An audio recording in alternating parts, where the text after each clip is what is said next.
Name, Michael Kribs, 33 years old. Right now I'm a welder.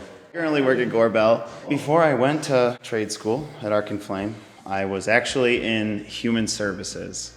So I worked with people with mental illness, developmental disabilities. We moved from the Adirondacks and I really saw this as a potential for a relocation package, so to speak. And they gave me the tools to do that for myself. But joining the program, relocating with a 1 and a 3-year-old was a lot to undertake. So when I went to welding school, I had this idea that I was gonna climb ladders, weld on towers. So, the instructors knew what to do with me. They had me practicing vertical down and stick and open root. For what I was doing, they tailored the program so not only based on what I was showing a skill or propensity for, but the fact that I had family goals.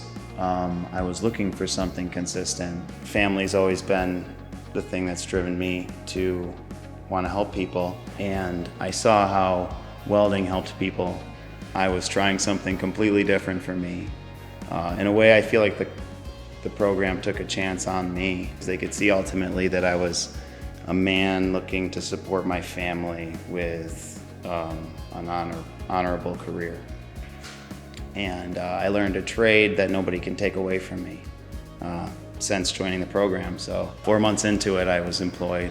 I tried to take along some of the things that I learned at Arc and Flame with me when it came to safety, when it came to cleanliness of your shop, when it came to those things driving production.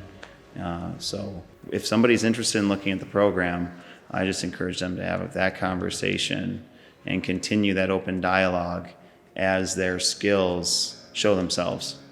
Because that's really what they do here, is they help you show your skills as they teach you parameters and tolerances and rules and a trade to follow.